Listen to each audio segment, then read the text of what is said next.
আসসালামু আলাইকুম প্রিয় শিক্ষার্থী, আজকে আমি আলোচনা করব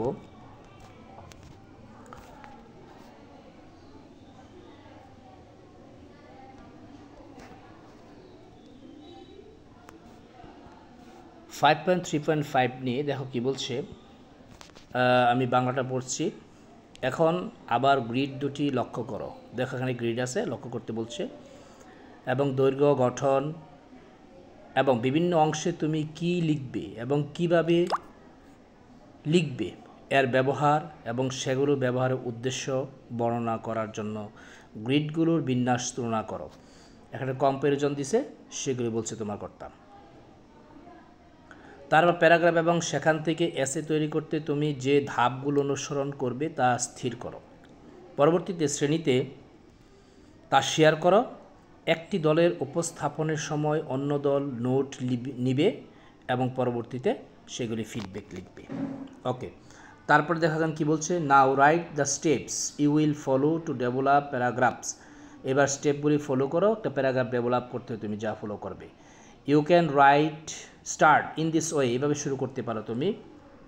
two write a paragraph first, একটা প্যারাগ্রাফ লিখতে হলে প্রথমে আই উইল থিঙ্ক, আমি ভাববো, and decide on the ideas, ধারণার উপর চিন্তা করে সিদ্ধান্ত নেব। Then I will write the main idea, তারপর মেন আইডিয়া লিখবো। এরপরে কী লিখতে হবে সে লিখতে বলছে। আমি তোমাদের একটা খসড়া উত্তর তৈরি করে রেখেছি, তোমরা সেগুলি দেখো। এই দেখো অ্যাক্টিভিটিতে আছে, প্রথম হচ্ছে ফিচার্স, হচ্ছে লেন্থ, দৈর্ঘ্য, প্যারাগ্রাফের দৈর্ঘ্য যে শর্ট, অ্যাসের দৈর্ঘ্য হচ্ছে তোমার লম্বা। তারপরে 2 নাম্বার হচ্ছে structure, 3 part structure, topic sentence, body, তারপর ইনক্লুডিং সেন্টেন্স, কনক্লুডিং সেন্টেন্স ইত্যাদি। আর এসেতে আছে 3 পার্ট স্ট্রাকচার, সেখানে 3 পার্ট স্ট্রাকচার আছে, ইন্ট্রোডাকশন থাকে, বডি থাকে, কনক্লুশন থাকে। তারপরে দেখো 3 নাম্বার বলছে what you will write in the 3 parts of the structure. 3 part structure তুমি কী লিখবে? রাইট দ্য মেন আইডিয়া লিখবে, main idea, write the supporting idea লিখতে হবে, তারপরে summarise the main idea, main আইডিয়াকে সামারাইজ করতে হবে। আর সেখানে আমরা কী করবো, write the topic of the essay যে টপিক সেটা লিখবো।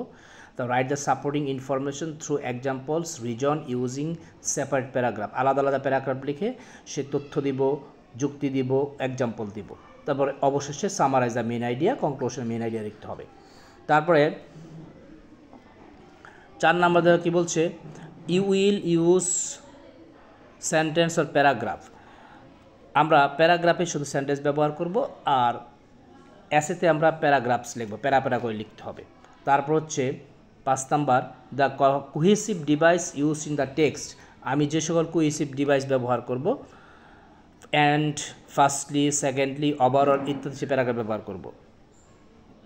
আর অ্যাসেতে ব্যবহার করব at the very beginning, so, after, that, তারপরে besides, furthermore, in, conclusions, কনক্লুশনটা লেখা হয় নাই, এখানে লিখে নিও। তো এইগুলি ব্যবহার করবো অ্যাসেতে। 6 নাম্বার হচ্ছে the purpose to use the cohesive device. Cohesive ব্যবহার উদ্দেশ্য, এখানে যে কানেক্ট দ্য সেন্টেন্স, সেন্টেন্সগুলি কানেক্ট করবে। আর কানেক্ট সেন্টেন্স অ্যান্ড প্যারাগ্রাফস। আর এসেতে উদ্দেশ্য হচ্ছে সেন্টেন্স এবং প্যারাগ্রাফকে সংযুক্ত করবে। তারপরে দেখো একটা উত্তর, টু রাইট এ প্যারাগ্রাফ, একটা প্যারাগ্রাফ লিখতে হলে first I will think and decide on the ideas. প্রথমে আমাকে কী করতে হবে, সিদ্ধান্ত নিতে হবে এবং চিন্তা করতে হবে ওই ধারণার প্রতি।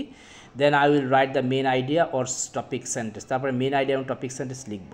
Which introduces the central point of the paragraph, যা পরিচয় করে দেবে তোমার কেন্দ্রীয় বিষয়বস্তুর সাথে। আফটার দ্যাট, তারপরে I will provide supporting details, তারপরে আমি সাপোর্টিং ডিটেলসটা লিখব ওর এক্সপ্লেনেশন করব to develop that main idea, main আইডিয়াকে এগিয়ে নিয়ে যাওয়ার জন্য। I will ensure to organise my thoughts logically, আমি বিভিন্ন কোহেসিভ ডিভাইস ব্যবহার করে এগুলি সাজাবো। Finally I will end the paragraph with a concluding sentence to summarise the idea, আইডিয়াকে সামারাইজ করার জন্য আমি শেষে একটা কনক্লুশন লিখব। সো আশা করি তোমরা এই 5.3.5টা বুঝতে পেরেছ। এবার আমি পরবর্তী অ্যাক্টিভিটি আলোচনা করছি। দেখো এখানে আছে কি লেখছে অ্যাক্টিভিটি, দেখি আমরা। অ্যাক্টিভিটি 5.3.1 এর how school educates students about mental health নামক টেক্সটটি আবার পড়ো। মনে করো তোমার স্কুল মানসিক স্বাস্থ্য সমস্যা যারা ভুগছে তাদের জন্য একটি সচেতনতামূলক প্রোগ্রাম এর উদ্যোগ নিয়েছে। তোমাকে শ্রেণী প্রতিনিধি হিসাবে এই বিষয়ে তোমার চিন্তা ভাবনা শেয়ার করার সুযোগ দেওয়া হলো। এখন the OS your school can help the students with mental health issues বিষয়ে প্যারাগ্রাফ অথবা এসে লিখো।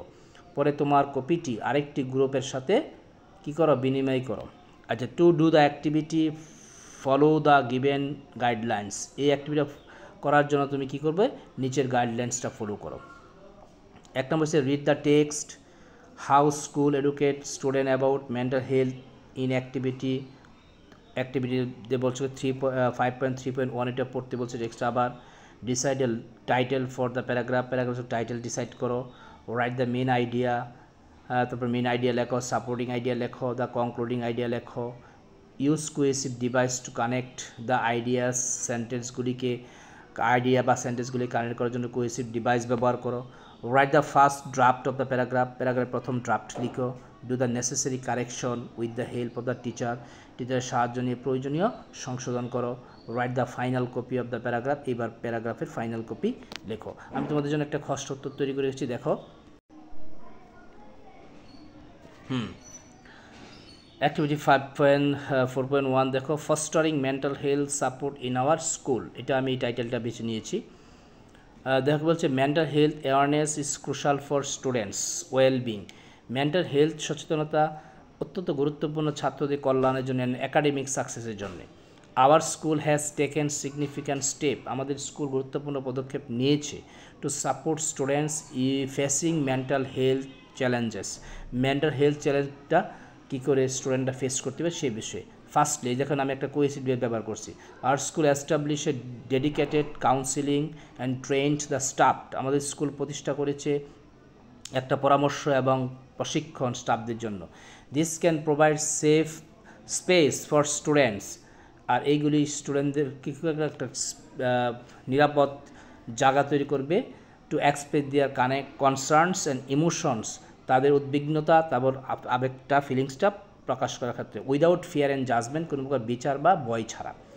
ইন এডিশন দেখো এখানে আমি আরেকটা কানেক্টর ব্যবহার করছি, our school can include mental health awareness programme into curriculum. School কী করতে পারে, কারিকুলামের সাথে মেন্টাল হেলথ অ্যাওয়ারনেস ব্যাপারটা যোগ করতে পারে। ফার্দার মোর দেখো আমি আরেকটা ব্যবহার করেছি, fostering a culture of open communication is vital. হ্যাঁ, যে উন্মুক্ত যোগাযোগ এটি খুবই গুরুত্বপূর্ণ, সংস্কৃতি খুবই গুরুত্বপূর্ণ। The school can encourage students to discuss their feeling, concern and experience. Overall দেখো এখানে আমি আরেকটা কারেন্ট ব্যবহার করছি, our school can help students with mental health issues by providing professional guidelines, educational programmes etc. So এটা হচ্ছে তোমার paragraph, তোমরা নিজের মতো করে লিখতে পারো। আশা করি তোমরা এটা বুঝতে পেরেছো অ্যাক্টিভিটি। তারপরে আমি পরবর্তী অ্যাক্টিভিটি চলে যাব।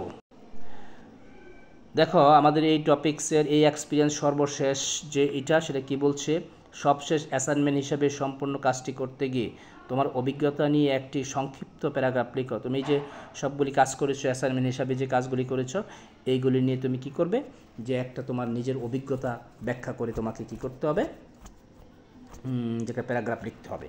সো আমি তোমাদের জন্য একটা খসড়া তৈরি করেছি। দেখো তোমরা activity 5.4.2 working on this assignment to write a paragraph and an essay about mental health support in school has been a great experience. So এই যে প্যারাগ্রাফ লিখলাম মেন্টাল হেলথ ইস্যুর উপরে, এটি আমার জন্য একটা বিশাল অভিজ্ঞতা। It helped me learn more about an important topics. এটি আমাকে গুরুত্বপূর্ণ টপিক্স সম্পর্কে সাহায্য করেছে। তারপরে I explained why mental health awareness is important.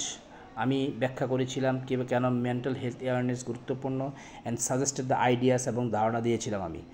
It was a good lesson for students. এটি ছিল স্টুডেন্টদের জন্য একটা ভালো lesson. To take care of environment, একটা ভালো পরিবেশ জন্য। It was a good lesson for students to take care of environment. This assignment showed me that education can make a big differences in solving important issue. এটি দেখালো যে, so আশা করি টপিকটি বুঝতে পেরেছো। আজকে এটুকুই, ভালো থেকো।